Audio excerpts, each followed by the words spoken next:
আসসালামু আলাইকুম ওয়া রাহমাতুল্লাহ। কেমন আছেন আপনারা সবাই? বক্তব্য শুরুর আগে দুইটা অনুরোধ, আপনারা মানবেন তো ইনশাআল্লাহ? এক নম্বর হচ্ছে মিডিয়ার ভাইয়েরা তাদের পেশাগত দায়িত্ব পালন করবেন, পিছনে যারা আছেন তাদেরকে সবর করতে হবে। এটা বলতে পারবেন না আপনারা বসেন, ইশারা করতে পারবেন না আপনারা সরেন। আপনারাই সহযোগিতা করবেন তো পিছনে যারা আছেন?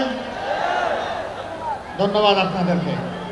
দুই নম্বর, আমি দেখতে পাচ্ছি জনসভাস্থল খানায় খানায় ভর্তি হওয়ার পরে অনেকে বিল্ডিংয়ের ছাদে আছেন, অনেকে ভিতরে আছেন, অনেকে নির্মাণাধীন বিল্ডিংয়ে আছেন।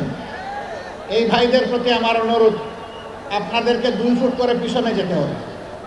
যারা খোলা বিল্ডিংয়ে আছেন, যেখানে প্যারাপেট নাই, রেলিং নাই, আপনারা, আমি দেখতে চাই যে আপনারা 2 ফুট পিছনে এখনই সরে গেছেন। কারণ আমি একজন প্রিয় সাথীকে গতকাল হারিয়েছি, আমি এই বেদনা ভুলতে পারছি না। অসতর্কতার কারণে একটা ঘটনা ঘটেছে। আজকে আপনারা পিছান, আমি দেখতে চাচ্ছি আপনারা পিছাচ্ছেন। পিছান, আরও পিছান। এই যে রেলিংয়ে যারা বসে আছেন তারা এখান থেকে সরে যান, এভাবে বসবেন না, সরেন, ভিতরে সরেন। বাস ধরে যারা আছেন তারা পিছনে যান। হঠাৎ করে বাসটা ফসকে গেলেই কিন্তু বড় বিপদ ঘটে যাবে। আপনারা ঢুকেন, ভিতরে ঢুকেন। আমাদের কাছে জীবনের মূল্য অনেক বেশি, এটা আল্লাহর নিয়ামত, এটাকে হেলায় ফেলায় যে কোনোভাবে উপস্থাপন করা যাবে না। আলহামদুলিল্লাহ রাব্বিল আলামিন, আসসালাতু ওয়াসসালামু আলা রাসূলিল কারীম ওয়া আলা আলিহি ওয়া সাহবিহি ওয়া আহলি বাইতি আজমাইন। বাংলাদেশ জামাত ইসলামী ঐতিহ্যবাহী লক্ষ্মীপুর জেলা শাখা কর্তৃক আয়োজিত আজকের এই গণজামায়াতের বিশাল গণজামায়াতের সম্মানিত সভাপতি জেলা আমির জনাব মাস্টার রুহুল আমিন, মঞ্চে বসা কেন্দ্রীয়, আঞ্চলিক এবং স্থানীয় নেতৃবৃন্দ, বন্ধু সংগঠনের সম্মানিত নেতৃবৃন্দ, আজকের জনসভায় উপস্থিত প্রিয় লক্ষ্মীপুর জেলার আপামর জনগণ, মিডিয়ার সম্মানিত বন্ধুগণ, আমি আল্লাহ রাব্বুল আলামিনের শুকরিয়া আদায় করছি। আজ থেকে ঠিক 1 বছর আগে এই লক্ষ্মীপুরের মাটিতে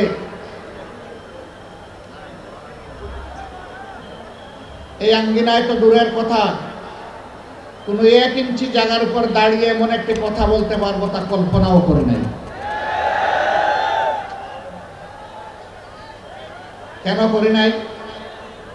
আমার আগে জনাব মাওলানা এটিএম মাসুম বলে গেছেন, এই লক্ষ্মীপুর হাজার ঐতিহ্যের ধারক এবং স্মারক, অসংখ্য আলিম উলামার চারণ ভূমি, অসংখ্য জ্ঞানী গুণী ব্যক্তি এই লক্ষ্মীপুরে জন্ম নিয়েছেন, তারা দেশকে নেতৃত্ব দিয়েছেন। কিন্তু বাংলাদেশের স্বাধীনতার পর একটি গোষ্ঠী আমাদের প্রিয় লক্ষ্মীপুরকে সন্ত্রাসের জনপদে পরিণত করেছিল। বিশেষ করে একটি কুখ্যাত পরিবার, আপনারা সবাই তাদেরকে চিনেন, জানেন, আমার চাইতে বেশি চিনেন। এই সন্ত্রাসীরা আমার ভাই ডাক্তার ফয়েজ আহমদ, যাকে বলা হতো মানবিক চিকিৎসক, তাকে সহ অসংখ্য দেশপ্রেমিক মানুষকে তারা খুন করেছে। তবে যতদিন তারা ক্ষমতায় থাকে ততদিন তারা রাজা, আর যখন ক্ষমতা হারায় তখন তারা গর্তের ইঁদুর।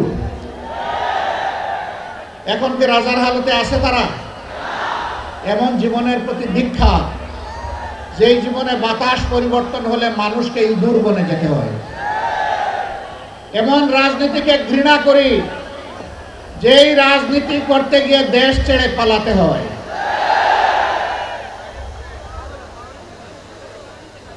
আসুন এমন জীবন গঠন করি, যেই জীবন সর্বাবস্থায় আমার জন্য সম্মানের হয়, ফাঁসির রশিতে ঝুললেও যেন সম্মানের হয়।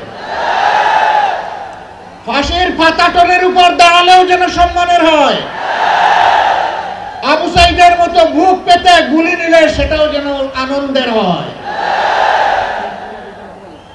এমন জীবনী রাজনীতিবিদের জীবন হওয়া উচিত।